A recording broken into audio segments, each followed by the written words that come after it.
adag waa waqti wax kasta oo ilaahay diintiisa khilaafsan uu xoogaystay wax kasta oo wanaag iyo khayr ahaana uu daciifay waa waqti in badan oo mabaadi'dii diinteenna ka mida ay noqotay qariib sharkii iyo xumaantiina ay noqotay macruuf waa waqti kufriga iyo dowladihiisii iyo dadkiisii ay xoog leeyihiin dadkii ahlu tawxiidka ahaa ee mu'miniintiina ay daciif yihiin waa waqti ay fududaatay in xumaanta iyo sharka iyo gaalnimada iyo macsiyada la faafiyo oo adduunka lagu baahiyo ayna yaraatay munkaraadka iyo xumaanta in la inkiro oo laga hortago waa zaman ay badatay in la caabudo adduunyada iyo kuraasteeda iyo shahawaadkeeda qiyamkii akhlaaqda iyo wixii qiimo lahaana uu yaraaday ama laga zaahidoo laga tegay waa zaman akhlaaqdii baaba'day oo akhlaaq xumadii ay faaftay waa zaman wixii khayr ahaa iyo taaco ilaahay ahaa ee ilaahay jeclaa uu noqday wax lala dagaalamo xumaantii iyo fuxshigii iyo zinadii iyo liwaadkii iyo wax kastoo xubna uu noqday wax la taageeroo la garab istaago waa zaman dadka intooda badan ay noqdeen wax adduunyo caabud ah oo dirhamka iyo doolaarka iyo dahabka iyo adduunyada dhaldhalaalkeeda la caabudo wixii qiyam iyo wanaag ahaa iyo diin ahaa iyo akhlaaq ahaa iyo caqiide ahaana uu noqday wax rakhiisoon qiimo weyn ku fadhiyin waa zaman muslimiinta intii dareen diineed uu ku jiray xuquuqdoodii la siibay oo la dhacay intii gaal iyo gaala raac ahaana loo gacan geliyey waa zaman xaaladdu adag tahay waa zaman fitanku faafeen waa zamankii asminadii nabigeennu ka sheekeeyey sal alla alayh wasalam ee uu yidhi yusbixu arajulu fiiha mu'minan wayumsi kaafiran zaman ruuxu subaxdii uu islaamnimo ku waabariisanayo iyo iimaan galabtiina uu gaaloobayo galabnimadii waa mu'min waagu wuxuu u baryaa isagoo gaal ah yabiixu diinahu bicaradin min addunya diintiisii wuxuu siisanayaa oo dhaafsanayaa oo ku gadanayaa waxoogaa yaroo adduunye ah dheef yaroo adduunye ah zamankaasaynu joognaa ruuxii dareen iimaan ku jiro waaqaca iyo wadciga aan ku noolahayna garanayo fahansan wixii laynaga rabayee ilaahay diintiisa ku sheegayna fahansan waa zaman uu aada iyo aada u murgayo oo aada u xanuunsanayo oo aada iyo aada uu qandhanayo oo wax maskaxdiisa ka weyni haysta waayo waa zaman aan dhihi karno wuxuu ka mid yahay asminadii nabigeennu tilmaamay sala allahu calayhi waalihi wasalam kama fii saxiixi muslim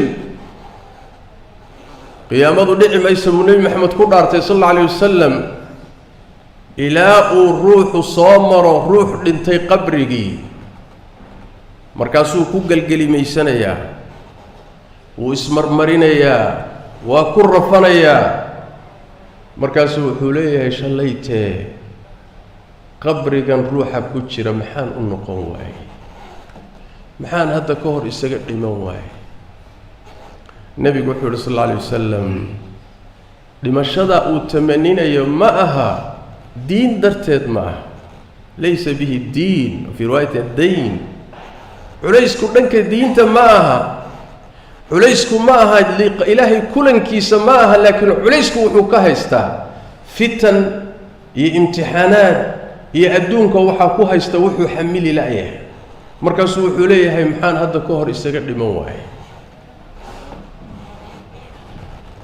su-aashu waxay tahay horta ma dareensannahay xaalka jira wadciga ma fahansannahay haddaynu fahansannahayna su-aal baa imaanaysa jidkii lagaga bixi lahaa waa xaggee see loo badbaadaa see loo nabadgalaa fitankan sidee looga adoo bad qaba ama u dhimataa ama uga baxdaa jawaabtu si koobani waxa weeye dariiq kaloo looga baxa ma laha falsafad kaloo kaa saari kartana ma jirto dadaal kaloo fitanka lagaga badbaadana ma jirto ilaa in la raaco wixii ilaahay soo dejiyey nebi maxamedna laga dhaxlay salawaatu rabbi wasalaamu calayh ninkii meel kala moodaayey lafcad buu toobin ku hayaa maalin uusan talag gacan ugu jirin buuna farta dhexda ka qaniini doonaa awalan marka ugu horraysa mar walba la tacaal iimaankaaga inaad cusboonaysiiso maxaa yeele nabigeennu sal alla alay wasalam wuxuu tilmaamay fitanka culusi markay dhacaan isku day inay geeridu kuu timaado adigoo ilaahay iyo maalinta aakhare rumaysan iimaanka ku mitid mabaadida caqiidada saxda ku mitid ayada ku dhag ha kuu timaado tii alle adigoo mabda'a ku dheggan weliba sida nebigu inoo sheegay iimaanku waa duugoobaaya kolba cusboonaysii kana warhay iimaankaaga lianna musiibada ruuxa muslimkaa waxay ka asiibtaa marka ugu horray kaga dhacdaa hoosu dhac iimaankiisa ku yimaada halkaasaa laga galaa kadibna way la durugtaa macaasidiiyo dunuubtay la aadaa ilaa marka ugu dambaysa gaalnimo iyo kufri ay la aado xaggay ka bilaabatay iimaankaagaa hoosu dhacay waad dareemi weyday waad kabi weyday waad cusboonaysiin weyday markaasay kula durugtay qodobka labaad badbaado waa inaad wax barato ood kitaabka ilaahay barato oo sunnada nebiga aada barato oo ilaahay wuxuu kaa rabay fahanto oo waxa ilaahay uu kaaga digay aada fahanto oo waaqican oo kale markaad marayso see loo dhaqmaa aada fahanto cilmiga sharciga ah badbaado waaye leanna dariiqii buu kuu ifinayaa boholaha iyo booraanada iyo meelaha laga dhacay halistaa buu kuu tilmaami meeshaad lugta dhigi lahayd buu kuu sheegaya meeshaad ka tillaabsan lahayd haddaadan cilmigi iyo aqoontii diineed lahayn adoo wax hagaaji isle baad haddana hallaynaysaa adoo moodaya inaad quman tahay baad gebi ka dhacsan tahay lianna aqoon ma lihid haddaad badbaado rabto wax baro wakhtigaaga bixi qur-aanka baro macnihiisa baro axaadiista nebiga baro macnaheeda baro xaaladahan oo kaleeto jidkee la maraa baro qodobka saddexaadi wuxuu yahay ilaahay tabaaraka wa tacaala wuxuu inoo soo dejiyey kitaabka qur-aanka ah nebi maxamedna salawaatu rabbi wasalaamu caleyh wuxuu ku sharxay axaadiistiisa labadaa intaad haysataanna lumi maysaan buu nebi maxamed yidhi salawaatu rabbi wasalaamu calayh misdaaqeeduna qur-aanka kariimkaa buu ku jiraa oo allah tabaaraka wa tacaala waa ka yidhi faima ya'tiyannakum minii hudaa hanuun hadduu xaggayga idinka yimaado waa kitaabka alle iyo sunnada nebiga sal alla alayh wasalam faima ya'tiyannakum minii hudaa faman ittabaca hudaaya falaa yadilu walaa yashqaa intaad ku dheggan tahay kitaabka iyo sunnada lumina maysid khasaarina maysid noloshaada kudha kitaabka alle iyo sunnada nebiga sal alla alay wasalam cibaadaadka iyo waajibaadka diintaada toosiyo hagaaji maxaa yeelay nabigeennu wuxuu yihi sal alla alayh wasalam kamaa fii saxiixi muslim xilliga fitanku jiraan oo ruuxa mu'minkaa cidhiidhi galo oo diintiisu halis gasho oo harjiga iyo islaynta iyo fitanku taagan yihiin ruuxa cibaadada ilaahay u jeedsadaayey wuxuu la mid yahay ruux aniga iisoo hijrooday oo kale ka hijratin ilaya waa maqaam aada u sarreeya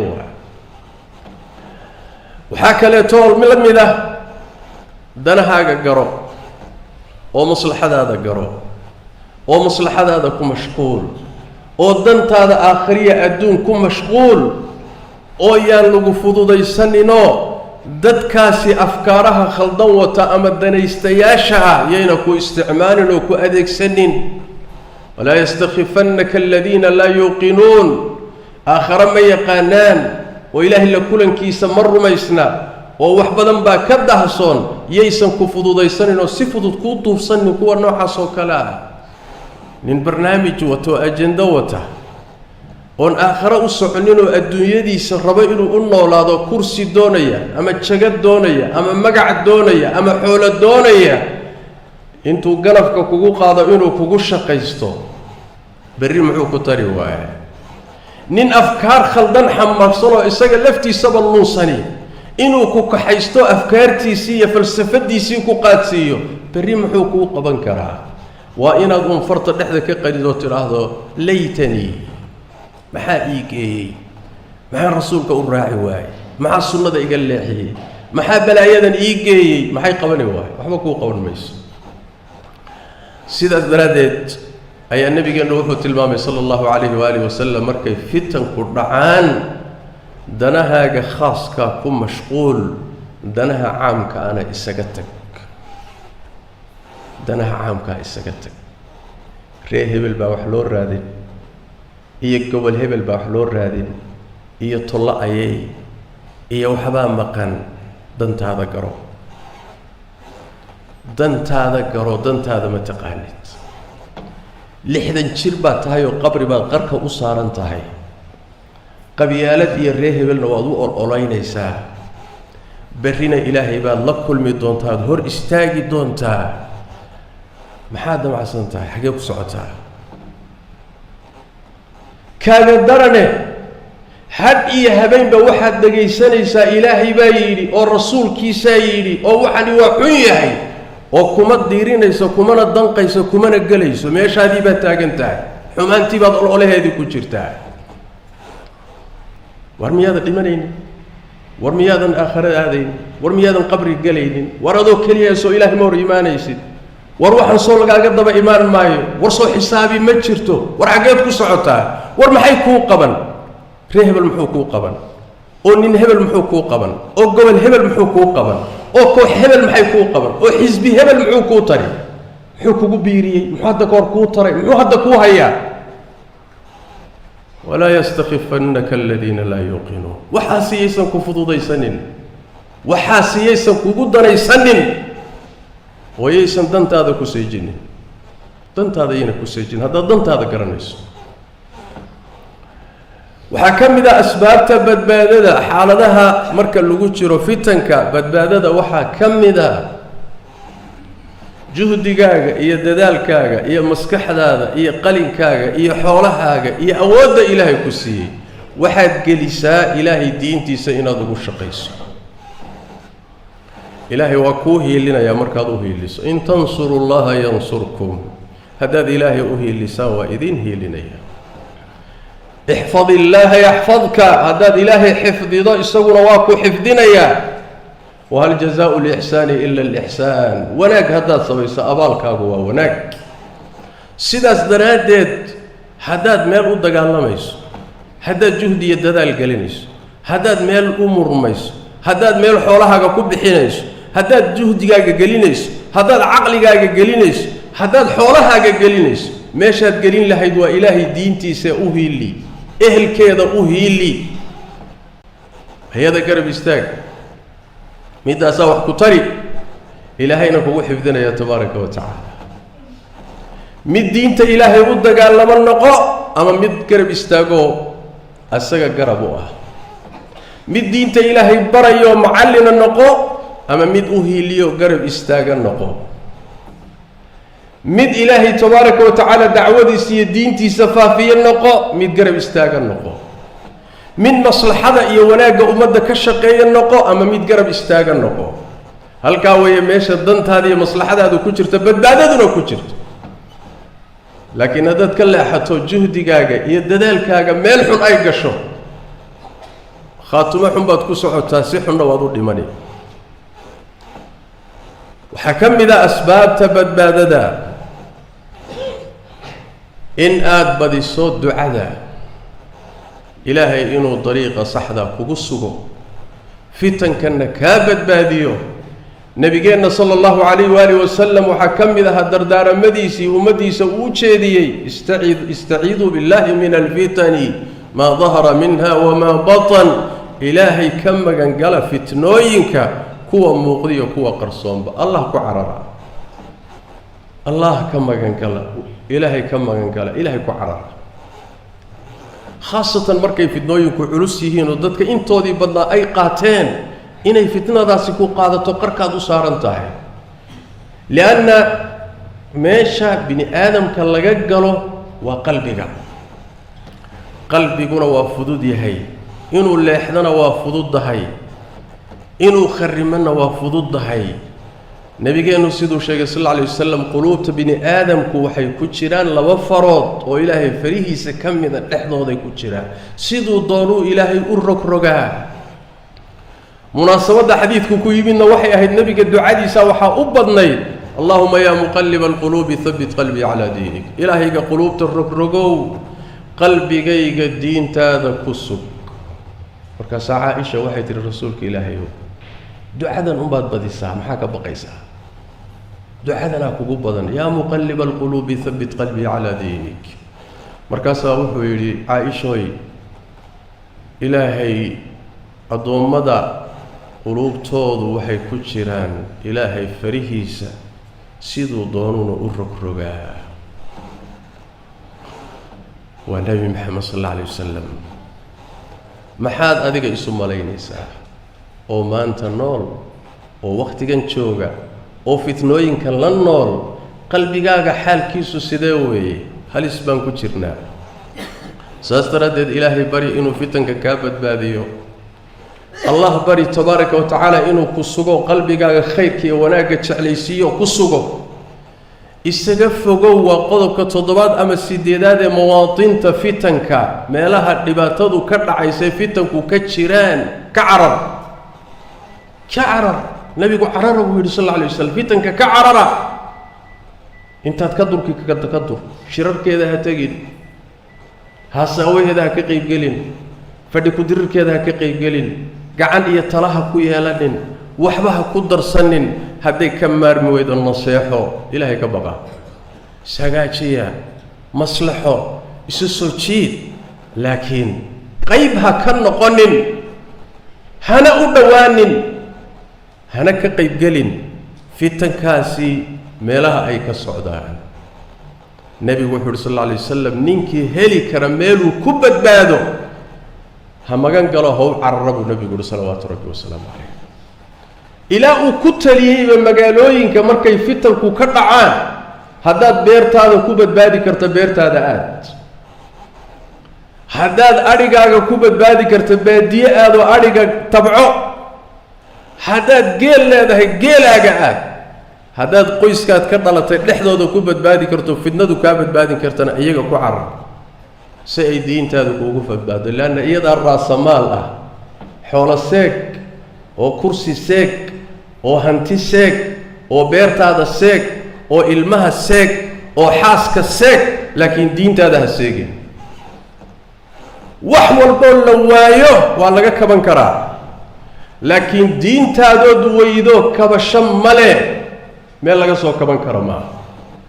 saas daraaddeed baa nabigeenna ducadiisa waxaa ka mid ahayd allahuma laa tajcal musiibatana fii diinina. ilaahu musiibadanada diinta dhexdeeda ha yeelin, diinta ha naga gelinin.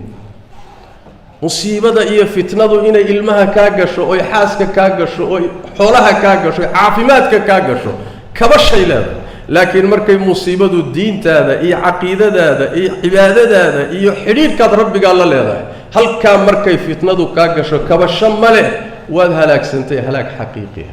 sidaas daraaddeed wadciga aynu ku noolay wadci sahlan ma aha. inaynu dareennoon fahanno wadciga iyo xaalku inuusan sahlanayn, mar walbana aan ku dadaalna asbaabta badbaadada oo ilaahay qur-aanka inoogu sheegay, nebigi moxamedna sala allahu calayhi waaalihi wasalam aada u faahfaahiyey. bal ilaahay waxyigu u keenay nebi moxamed sal alla alayh wasalam ilaa qiyaami saaca waxaa dhici doona وإنو شيء النبي صلى الله عليه وسلم حال ذهن هدا أن مر إنه كسي ورمي صلوات ربي والسلام عليه مركو إنو شيء إن السيدة وحد الدونانا وحو إنو قدري شدكي بدبادة يسينو وبدبادي لهين نبي محمد وإنو راعي داودي عذر كينا وإنو شيء داودينا وإنو شيء لكن يا قرنيا عدي براتي عدي كددا شيء عدي رادسي أينو مركا كددا له أسباب تبدبادة فتن كان أينو كفو قانو عررنا دينتنا الله فكن صلوا وسلموا على خاتم الأنبياء والمرسلين اللهم صل وسلم وبارك على عبدك ورسولك محمد وعلى آله وصحبه أجمعين ورضى اللهم عن الصحابة والتابعين وتابعيهم ومن تبعهم بإحسان ليوم الدين اللهم إنا نسألك الهدى والتقى والعفاف والغنى ربنا ظلمنا أنفسنا وإن لم تغفر لنا وترحمنا لنكونن من الخاسرين اللهم إنا نعوذ بك من الفتن ما ظهر منها وما بطن اللهم إنا نعوذ بك من الفتن ما ظهر منها وما بطن اللهم إنا نسألك الثبات في الأمر والعزيمة على الرشد ونسألك شكر نعمتك وحسن عبادتك يا أرحم الراحمين ربنا لا تزغ قلوبنا بعد إذ هديتنا وهب لنا من لدنك رحمة إنك أنت الوهاب اللهم يا مقلب القلوب ثبت قلوبنا على دينك يا مصرف القلوب صرف قلوبنا على طاعتك يا أرحم الراحمين برحمتك نستغيث نسألك حسن الخاتمة ونعوذ بك من سوء الخاتمة صلوا وسلموا على خاتم الأنبياء اللهم صل وسلم وبارك على عبدك ورسولك محمد وعلى آله وصحبه أجمعين وسبحانك اللهم وبحمدك نشهد أن لا إله إلا أنت نستغفرك ونتوب إليك